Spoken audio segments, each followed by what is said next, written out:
அனைவருக்கும் வணக்கம். கும்பராசினியர்களுக்கு நிகழ இருக்கும் அக்டோபர் மாதம் 9ஆம் தேதி குரு பகவான் வக்ரம் பெறுகிறார். இதற்கு முன் உள்ள காலகட்டமான 8-10-2024 தேதி வரை உள்ள இத்தருணங்கள்ல என்ன மாதிரியான நன்மைகள் எல்லாம் ஏற்பட இருக்கு, கிரக நிலைகளின் ரீதியாக இருக்கும் சாதகங்கள் என்ன, பாதகங்கள் என்ன, மேலும் என்ன மாதிரியான முன்னேற்றங்கள் எல்லாம் உங்களுடைய வாழ்வில் ஏற்பட இருக்கு. குறிப்பா இத்தருணங்கள்ல கிரகங்களுடைய சஞ்சார நிலைகள் என்ன என்று பார்க்கும் போது ரிஷபத்தில் குரு பகவானும், மிதுனத்தில் செவ்வாயும், கன்னியில் சூரியன், சுக்கிரன், புதன், கேது ஆகிய கிரகங்கள் இணைந்து சஞ்சரிக்கிறாங்க. கும்பத்தில் சனி வக்ரகதியிலும், மீனத்தில் ராகுவும் சஞ்சரிக்கிறாங்க. இந்த கிரகங்களுடைய சஞ்சார நிலைகள் மட்டுமில்லாது குரு பகவான் விரைவில் வக்ரம் பெற இருக்கிறாருங்க. அதற்கு முன் உள்ள இத்தருணங்கள்ல கும்பராசினியர்களுடைய வாழ்வில் குடும்ப சூழ்நிலை ரீதியாகவும், உத்தியோகம், தொழில், வியாபாரம், கலைத்துறை, அரசியல் துறை, மாணவ மாணவிகள், விவசாயத்துறையினர், பெண்மணிகள் என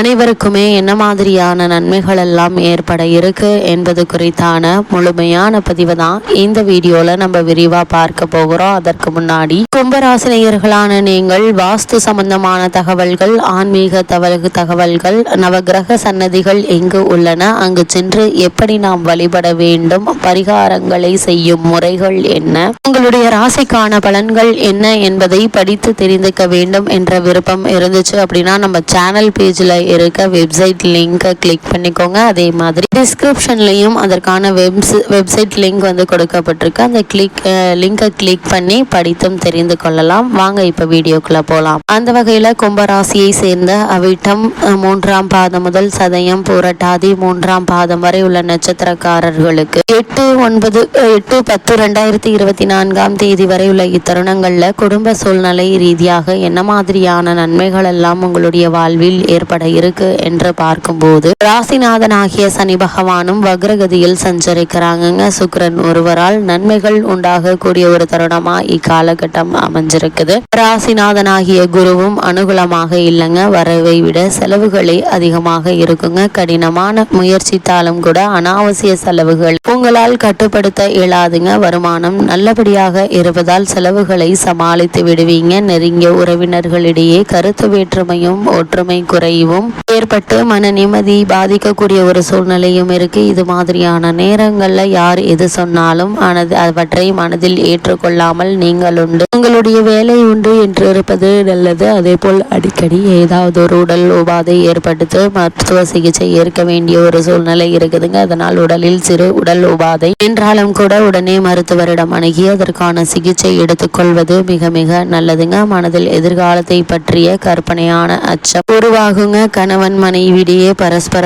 அந்யோன்யம் ஒற்றுமை நிலவும் என்பதால் என்ன மாதிரியான சூழ்நிலைகள் வந்தாலும் அவற்றை சமாளித்து முன்னேறக்கூடிய ஒரு தருணமாகவே அமைஞ்சிருக்குதுங்க. திருமண சம்பந்தமான முயற்சிகளை மேற்கொள்பவர்களாக இருந்தீங்க அப்படின்னா அவற்றில் ஏற்பட்டு வந்த தடங்கல்கள், தாமதங்கள் நீங்கி திரு முயற்சியிலேயே நல்ல ஒரு வரன் அமையுங்க. இருந்தாலும் வரனை பற்றி தீர விசாரித்து ஆராய்ந்து அதற்கு பிறகு வரனை நிச்சயிப்பது உங்களுடைய எதிர்கால வாழ்க்கைக்கு மிக மிக நல்லது என்பதை கிரக நிலைகள் மீண்டும் மீண்டும் உங்களுக்கு அறிவுறுத்தது. அதே போல கும்பராசி சேர்ந்த உத்தியோகஸ்தர்களுக்கு 8-10-2024 தேதி வரை உள்ள இத்தருணங்கள்ல என்ன மாதிரியான சூழ்நிலைகளை நீங்கள் சந்திக்க நேரிட வேண்டும் என்று பார்க்கும்போது சுக்கிரன் ஒருவரே உங்களுக்கு சாதகமாக அமர்ந்திருக்கிறாருங்க. சிலர் புதிய பொறுப்புகளை ஏற்க வேண்டிய ஒரு சூழ்நிலை இருக்குது. நீங்கள் வேலை பார்க்கும் இடத்தில் சக ஊழியர்களினால் பிரச்சனைகள் ஏற்படுங்க. மேலதிகாரிகள், நிர்வாகத்தினர் ஆகியோருடைய ஆதரவு குறைய கொடுங்க. அஷ்டம ராசியில் சூரியன் நிலை கொண்டிருப்பதால உடல் நலன் பாதிக்கப்பட்டு அதன் காரணமாக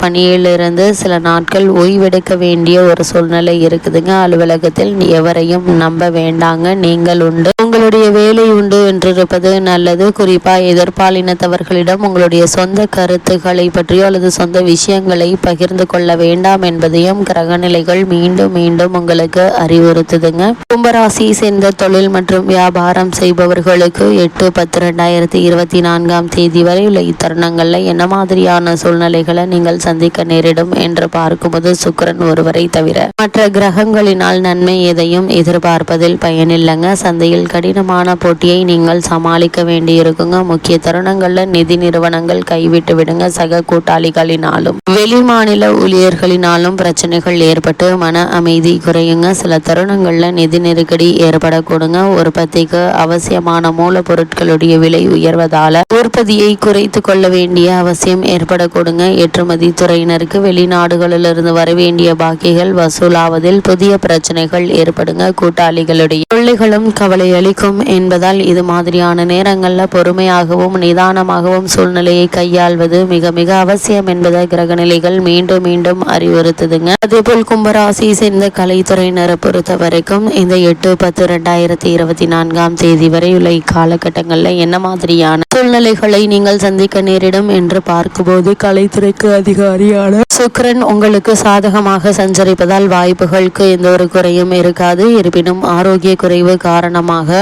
ஒப்புக்கொண்ட சில நிகழ்ச்சிகளில் கலந்து கொள்ள முடியாத சூழ்நிலை உருவாகுங்க. வருமானமும் குறையுங்க. ஒருவேளை உங்களுக்கு பழைய கடன்கள் இருந்துச்சு அப்படின்னா அவை தொல்லை தருங்க. கூடுமான வரையில் வெளியூர் பயணங்களை குறைத்து கொள்வது நல்லது. நீங்கள் உண்டு, உங்களுடைய வாய்ப்புகள் உண்டு, வேலை உண்டு என்று இருப்பது நல்லது. வேறு யாரிடமும் உங்களுக்கு கிடைக்கப்பெற்ற வாய்ப்புகளை பற்றியோ அல்லது சொந்த விஷயங்களை பற்றியோ வெளியிடாமல் இருப்பது உங்களுடைய எதிர்கால கலைத்துறை வாழ்க்கைக்கு மிக மிக நல்லது என்பதை கிரக நிலைகள் மீண்டும் மீண்டும் உங்களுக்கு அறிவுறுத்துதுங்க. கும்பராசியை சேர்ந்த மாணவ மாணவியருக்கு நிகழ இருக்கும் 8/10/2024 வரை உள்ள இத்தருணங்கள்ல மேலும் என்ன மாதிரியான சூழ்நிலைகளை நீங்கள் கையாள வேண்டி இருக்கும் என்று பார்க்கும்போது, கல்விக்கு அதிபத்தியம் கொண்டுள்ள அனைத்து கிரகங்களுமே அனுகூலமாக இல்லைங்க. சனி பகவானும் சரியில்லைங்க. உங்களுடைய ஆரோக்கியத்திலும் படிப்பிலும் அதிக ஜாக்கிரதையாக இருப்பது அவசியம். குறிப்பிட்ட நேரத்தில் சாப்பிடுவது, படிப்பது, உறங்கச் செல்வது என்று கட்டுப்பாடான வாழ்க்கையை கடைபிடிக்க வேண்டுங்க. அப்படி இல்லை அப்படின்னா உடல் நலன் பாதிக்கப்பட்டு அதன் காரணமாக படிப்பும் பாதிக்கப்படுங்க. சிலருக்கு தகாத மாணவர் சேர்க்கை ஏற்படுவதற்கான வாய்ப்புகளும் இருக்குது. அவற்றை தவிர்ப்பது உங்களுடைய எதிர்கால நலனிற்கு அவசியம் என்பதை கிரகநிலைகள் மீண்டும் மீண்டும் அறிவுறுத்துதுங்க. தேவையில்லாத விஷயங்கள்ல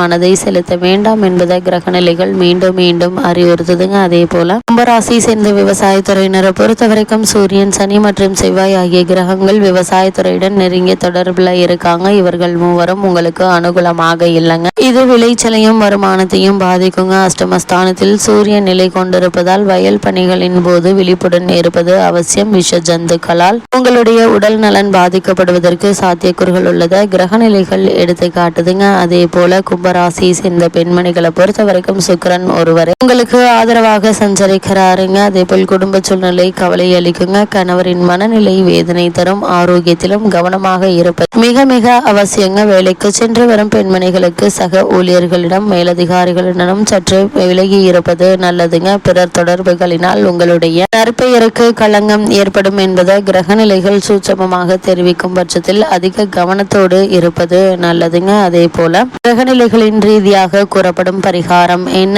என்று பார்க்கும்போது, சனிக்கிழமை தோறும் நவகிரக சன்னதிக்கு சென்று தீபம் ஏற்றி வைத்து தரிசித்து விட்டு வருவது மிகவும் அவசியம் என்பதையும் கிரகநிலைகள் உங்களுக்கு உறுதியளிக்குது.